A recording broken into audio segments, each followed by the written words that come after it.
Bismillahirrahmanirrahim. Allahumma sholli ala sayyidina Muhammadin wa ala alihi wa sahbihi ajma'in amma ba'du. Jalana wa iyyakum min ahlil khair wa sa'ada fid dini wa dunya wal akhirah. Amin Allahumma amin. Saya merasa mungkin tulisan ini tidak sampai kepada Kiai Haji Imaduddin karena tulisan ini resmi dari Robitoh Alawiyah.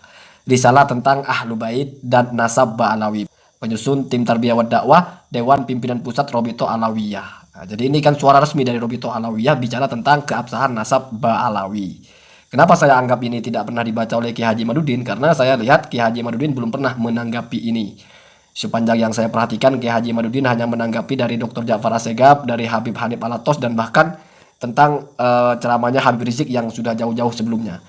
Kita persingkat saja, baca langsung di daftar isi di sini tentang Imam Ubaidillah bin Ahmad Al-Muhajir, halaman 87. Ada informasi apa di sini?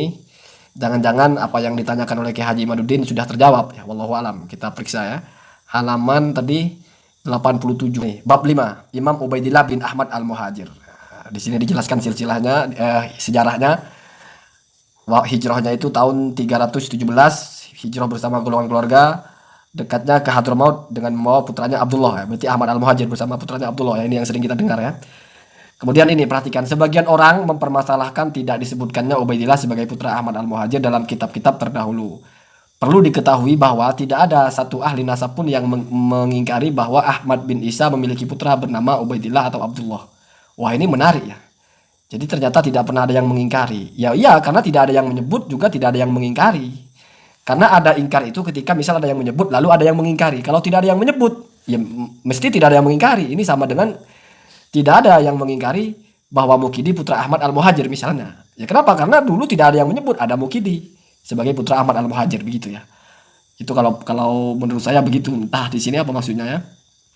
Coba kita baca Al-Ubaidili ya, yang wafat pada tahun 435. Saat menyebut keturunan Ahmad bin Isa, beliau hanya menyebut satu individu dari keturunan yang keempat dengan mengatakan di antara keturunannya adalah kata di antara keturunannya menunjukkan bahwa beliau tidak bermaksud menyebut semua. Oh ya, ini sepakat ya. Karena kalau diperhatikan Kiai Imaduddin itu ketika bicara tentang Al-Ubaidili yang hanya menyebut satu putra dari Ahmad Al-Muhajir yaitu Muhammad, tidak berarti Al-Ubaidili mengatakan bahwasanya Ahmad hanya punya satu putra ya. Jadi enggak, cuman kebetulan yang menyebut satu. Tetapi dengan menyebut cuma satu, otomatis tidak menyebut nama Abdullah. Karena yang disebut satu itu ternyata namanya Muhammad, kan begitu. Ya begitu juga Al-Umari dalam kitabnya Al-Majdi hanya menyebut yang bernama Muhammad. Begitu juga Ibnu Toba dalam kitabnya Al-Muntaqilah atau Labiyah itu juga menyebut hanya satu. Memang mereka tidak mengatakan hanya punya putra satu, tetapi yang disebut cuma satu. Dan sekaligus karena yang disebut cuma satu berarti tidak menyebut Abdullah. Kan poinnya di situ. Berarti masih tidak terbantahkan bahwa tidak ada ulama nasab yang sezaman yang menyebut bahwa Ahmad Al-Muhajir punya anak yang bernama Abdullah. Baik ulama itu menceritakan sebagian dari anaknya Ahmad Al-Muhajir atau menceritakan semuanya, ya tetap saja tidak ada. Jadi di sini juga ternyata tidak menyebut bahwa ada kitab di abad-abad itu yang menyebut Ahmad punya putra bernama Ubaidillah. Begitu. Hanya yang agak baru di sini ada klaim bahwa ternyata tidak ada yang mengingkari. Ya seperti tadi itu. Diingkari itu ketika disebut. Ada yang menyebut dulu baru ada yang menyalahkan, kan begitu. Kalau dulu nggak ada yang menyebut bagaimana mau ada yang mengingkari, kan begitu ya. Kalau misalnya sampai sekarang tidak ada yang mengingkari, ya itu kan ada nakib Mesir itu.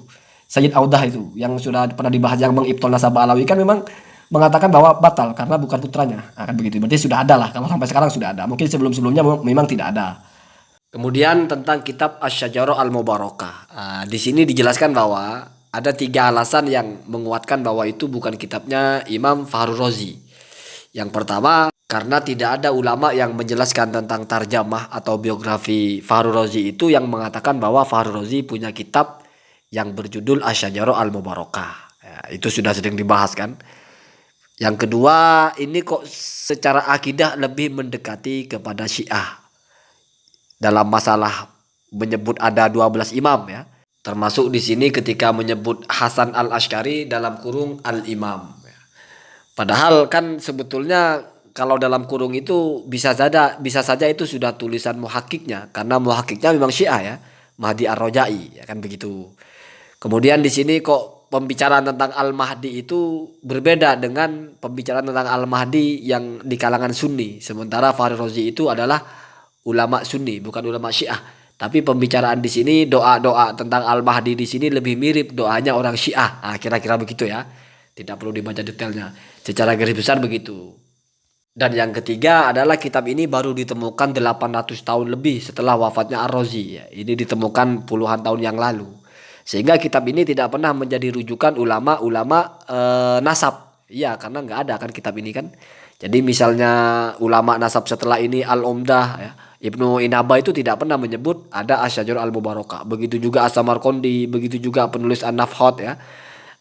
Dan kitab-kitab nasab setelahnya itu bahkan As-Sakhawi juga, termasuk juga Az-Zabidi tidak pernah menyebut ada kitab Asy-Syajarah Al-Mubarakah. Kenapa? Karena selama mereka hidup kitab ini belum ditemukan.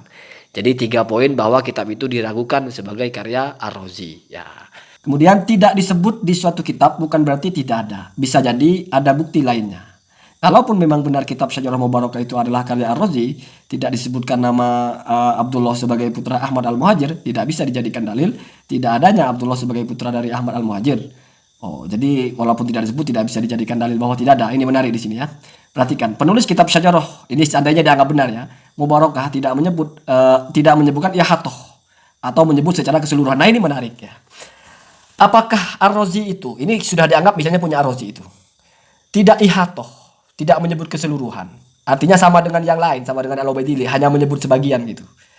Kalau dalam pemahaman Kiai Haji Imaduddin itu sudah menyebut secara keseluruhan karena jumlah ismiyah dan menggunakan taukid ya. Artinya memang cuma 3 begitu. Jadi perbedaannya mungkin di situ tentang menyebut keseluruhan atau menyebut sebagian saja seperti yang lain. Cuma bedanya kalau Ar-Razi ini menyebutnya 3, kalau yang lain cuma menyebutnya 1. Berarti menurut Kiai Haji Imaduddin, Imam Ar-Razi ini sudah ihatoh, sudah menyebut semua. Kalau menurut saya ya, sama dengan yang dipikir oleh Kiai Imaduddin, itu sudah ihatoh. Kenapa? Karena sudah menyebut angka. Jadi jalur keturunan dari Ahmad Al-Muhajir dari 3 putranya. Nah, ada apa tidak menyebut semua? Kan begitu. Kecuali kalau kita cuma bilang salah satu dari putra Ahmad Al-Muhajir bernama Muhammad. Maka tidak bisa dibilang bahwa kita mengatakan Ahmad punya anak cuma 1. Kenapa? Karena kita sudah jelas mengatakan sebagian dari putranya Ahmad. Justru memakai hujah ini bahwasannya ketika ulama nasab mengatakan min atau sebagian dari putranya berarti tidak menyebut semua. Mafhum mukhalafahnya atau sebaliknya, ketika ulama sudah tidak menggunakan min tetapi justru menggunakan angka berarti sudah menyebut semua. Kan begitu? Ya. Al-Ubaidillah, Ibnu Toba, terus Al-Omari, kemudian juga ulama-ulama lain di abad itu memang hanya menyebut sebagian. Sehingga tidak bisa dimaknai bahwa anaknya Ahmad hanya 1. Nah, ketika Ar-Razi tidak menyebut sebagian lagi tapi langsung menyebut 3, berarti itu cara memahaminya adalah ya berarti memang 3, kan begitu kira-kira ya. Ini kan soal memahami teks saja. Kan begitu ya. Ya wallahualam kalau misalnya itu tidak dianggap masih belum menyebut semua. Tetapi mau dianggap sudah menyebut semua, mau dianggap itu ihatoh, mau dianggap itu hasr hanya atau apapun, toh pertanyaannya adalah apa kitab yang menyebut bahwa ada putra Ahmad bernama Abdullah, apalagi Ubaidillah.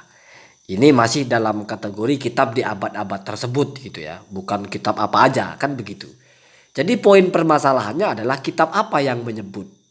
Sebetulnya kalau untuk menjawab ini memang harus mendatangkan kitabnya kalau mau dipatahkan.